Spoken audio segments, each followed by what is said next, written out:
Сәлем достар, менің арнама қош келдіңіздер. Бүгін мен сіздерге сүзбелі бәліштің рецептімен бөлісетін боламын.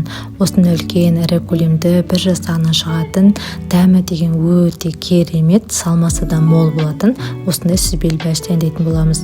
Ол үшін менімен бірге видеоның соңына дейін қарап, менімен бірге сүзбелі бәліш дайындаңыздар. Ең алдымен тестін дайындаймыз. Ол үшін мұздатылған сары майды ұнға аунатып аламыз. Оны содан кейін осылай үкіштен өткізетін боламыз. Біз песочный тесто жасаймыз, сондықтан да міндетті түрде мұздатылған тоңазытқыштан шыққан сары май болуы қажет. Толықтай өткізіп алғаннан кейін енді сары майымыз еріп кетпеу үшін оны ұнмен жақсылап тұрып араластырып алатын боламыз.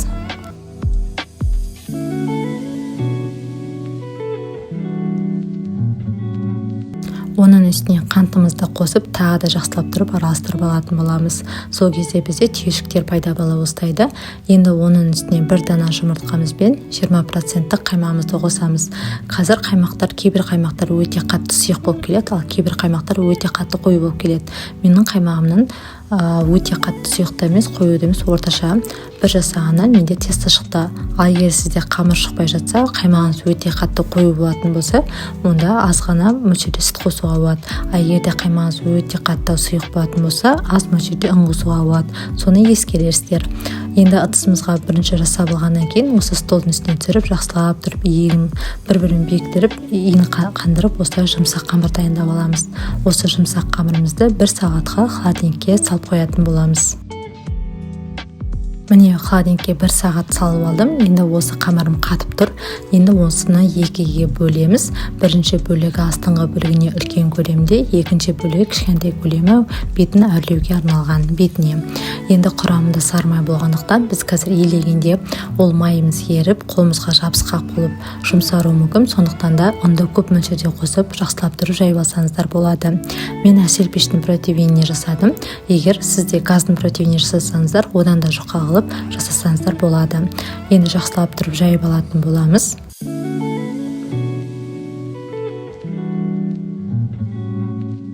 Жайып алғаннан кейін пергамент қағаздың бетіне салып, енді протеинге орналастыратын боламыз. Содан кейін қолымызбен барлығын жан-жағын осылай біркелкі етіп, бірдей қылып жасап алатын боламыз. Енді екінші бөлігін үстіңгі бетін жасаймыз. Оны да дәл солай ұнға аунатып, жақсылап тұрып, ұзын қылып жұқа етіп жайып аламыз. Осыны жұқа түрінде осылай бетін жабуға да болады, немесе мен сияқты видеодағыдай кесіп, бетін торгөз жасауға осылай әсемдеуге де болады. Бұндай пышақ болмаса, жай ғана пышақпен де кесіп жасауға да болады. Ол өзіңіздің қалауыңыз бойынша. Бұны осылай етіп дайындап алдық. Салмасын холодильниктен қамырымызды алмас бұрын 15 минут бұрын дайындап аламыз. Ол үшін біздің сүзбеміздің үстіне қантымызды, 2 дана жұмыртқамызды және де қаймағымызды қосатын боламыз. Менде үйдің сүзбесі болғандықтан түйіршіктелген сүзбе. Егер сізде жұмсақ сүзбе болатын болса, оны қасықпен араластырып дайындап алсаңыз болады. Ал егер де менікінде түйіршіктелген сүзбе болса, осылай барлығын салып қасықпен араластырып, оның үстін блендермен жақсылап блендермен езіп, біркелкі етіп масса шығарып алатын боламыз.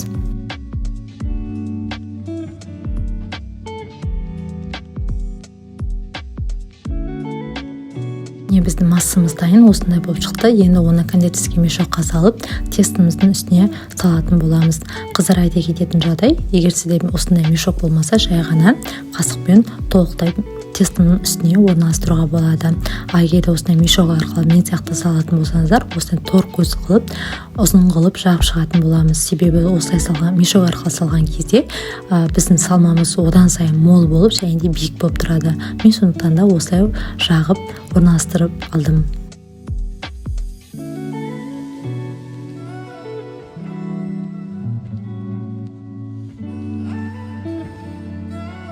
Осылай салмамыздың барлығын салып шығатын боламыз. Салмамызды толықтай салып болғаннан кейін енді бетіне жаңағы екінші бөліктегі қамырымызды үстіне торкөз етіп салып шығатын боламыз. Міне біздің сүзбелі бәлішіміз дайын. Енді қызып тұрған пеште 180 градуста 35-40 минут шамасында пісіріп алатын боламыз. Толықтай суығанын күтіп, оның үстіне осындай сахарный пудраны сеуіп жіберетін боламыз. Міне біздің сүзбелі бәлішіміз дайын. Енді оны отбасыңызға ұсына берсеңіздер болады. Қыздар, бір жасағаннан шығады, осындай үлкен ірі көлемді болып шығады. Жасап көріңіздер. Егер видеом ұнаса, лайк басып комментарий қалдыруды ұмытпаңыздар. Төменгі жағында менің арнам жазылып тұр, сол арнаға тіркеліп алыңыздар. Әр апта сайын жаңа рецепттер шығып, сіздерді қуантып отыратын боламын.